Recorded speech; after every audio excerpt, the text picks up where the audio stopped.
Pare por um segundo, olhe ao redor e responda: o que te cerca é a realidade ou uma ilusão? Preste atenção, pode não ser só cansaço nos olhos, mas os pixels ao redor podem realmente estar sendo carregados.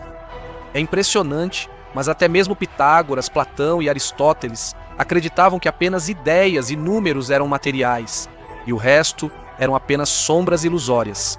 O avanço das tecnologias digitais confirma cada vez mais essas hipóteses. Então, é verdade que vivemos em uma simulação de computador? E como isso está relacionado a Albert Einstein e a lei da incerteza de Heisenberg? Antes de responder a essas e outras perguntas, vale ressaltar que, se essa afirmação for verdadeira, essa descoberta pode superar em importância até mesmo o sistema heliocêntrico de Copérnico. Quais teorias modernas consideram a realidade como uma simulação? Qual é o significado da incerteza quântica? E será que toda essa vida pode realmente ser uma Matrix? Legendas criadas por Dimatorzok, Legendas Dimatorzok. Um dos maiores defensores da hipótese da simulação é o filósofo sueco Nick Bostrom, professor de Oxford e diretor do Instituto para o Futuro da Humanidade. Ele é conhecido por suas reflexões relacionadas ao transhumanismo, incluindo clonagem, criogenia e o upload da consciência para suportes digitais.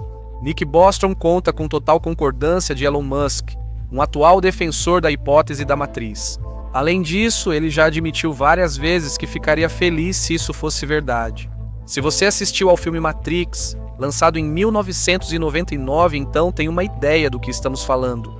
E se você joga Grand Theft Auto San Andreas ou outros jogos com gráficos realistas, mais ainda. Por exemplo, o protagonista do jogo anda pela avenida, interage com outros personagens, usa armas e veículos. Ao mesmo tempo, em uma rua paralela não há absolutamente nada, embora o protagonista tenha certeza de que lá também há vida acontecendo, até que o personagem apareça nesse local. Imediatamente, tudo ao redor ganha vida, e o lugar de onde ele acabou de sair se transforma em um vazio digital. Esse princípio é fundamental em qualquer jogo de computador, seja de tiro, estratégia ou sandbox. Assim como na hipótese da Matrix, a realidade depende totalmente do observador. Mas existem provas científicas para essa teoria apresentada, ou tudo isso é fantasia? As respostas terão que ser procuradas nos comentários, nas profundezas da física quântica, cujas complexidades confundem até mesmo cientistas experientes. Para isso, vamos recorrer a um exemplo bem conhecido e mais compreensível, demonstrado com base no experimento de Thomas Young, realizado pela primeira vez no início do século XIX. Curiosamente, isso ocorreu bem antes da mecânica quântica e do dualismo onda-partícula. Qual era a essência do experimento lendário? Simplificando, fótons eram passados por duas fendas, resultando em um padrão de difração na parede, o que caracteriza a natureza ondulatória da luz. Isso pode ser comparado a bolas de tênis e ondas do mar.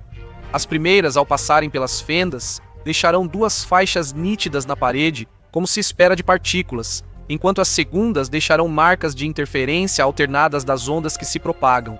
Parece tudo lógico, a natureza ondulatória da luz está comprovada, mas onde está a pegadinha? E aqui está a questão.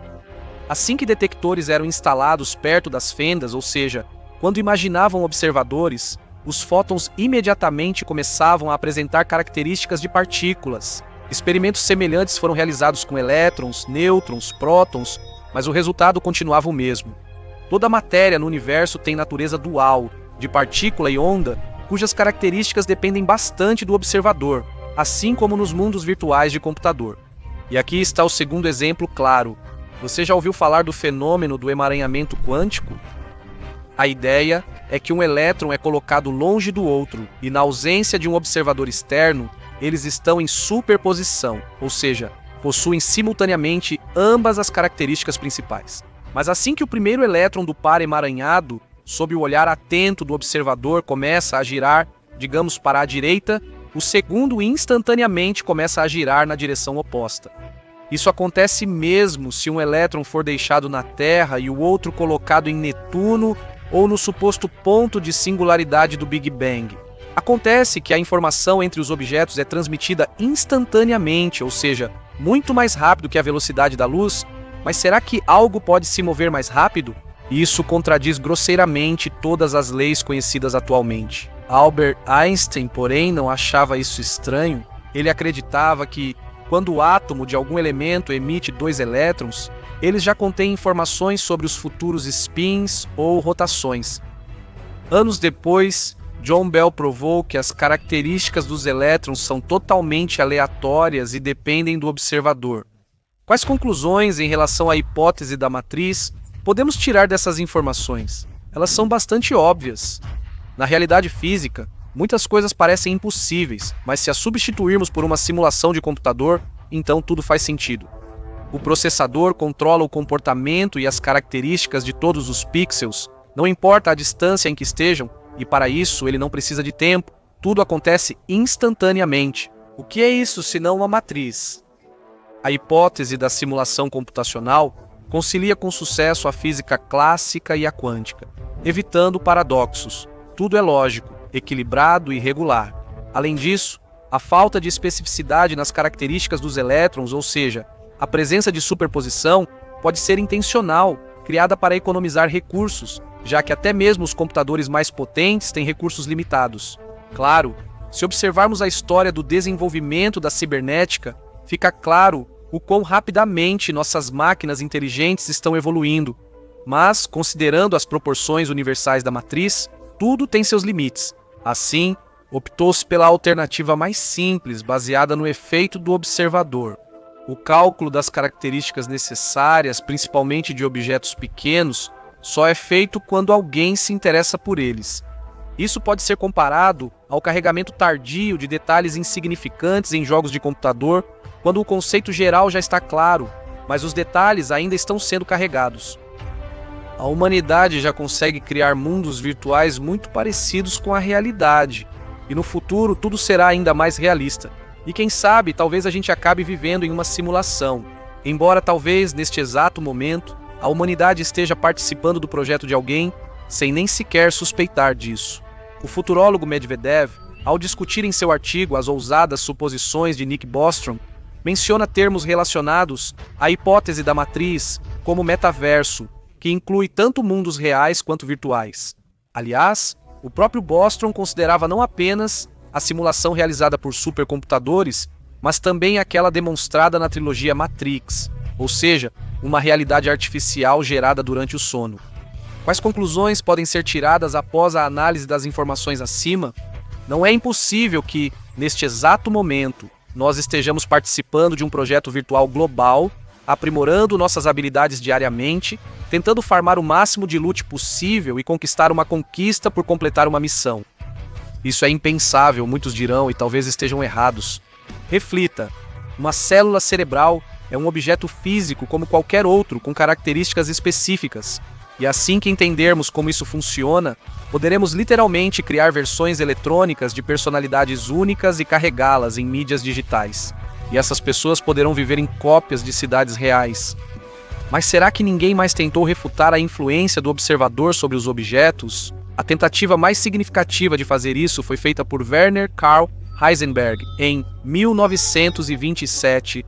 Ele afirmou que o elétron pode mudar sua natureza ondulatória para propriedades de partículas se for afetado por um fóton de luz, ou seja, é essa manipulação que pode influenciar o elétron e não o observador. Além disso, o cientista acreditava que só é possível determinar uma característica, ou o impulso, ou a localização em um ponto específico, pois não é possível medir com precisão igual as coordenadas e a velocidade da partícula. Essa valiosa descoberta foi chamada de princípio da incerteza de Heisenberg. À primeira vista, parece que ela pode refutar a hipótese da matriz, mas na verdade, esse princípio não a contradiz em nada. Se houver infinitos universos paralelos, cada um terá seus próprios parâmetros de objetos quânticos relevantes para certos observadores. Assim, tudo se encaixa. Não se sabe qual das teorias apresentadas está correta, mas a suposição de que estamos habilmente integrados em algum projeto virtual global não deixa em paz os pesquisadores modernos e as pessoas comuns. Quem sabe, talvez em algumas décadas, diante de uma nova realidade, as ideias tradicionais sobre o mundo pareçam um mapa primitivo de Ptolomeu comparado a um sistema de posicionamento global moderno. E enquanto esses tempos de esclarecimento não chegam, ganhe pontos de experiência e desenvolva seu cérebro junto com o canal Hubble.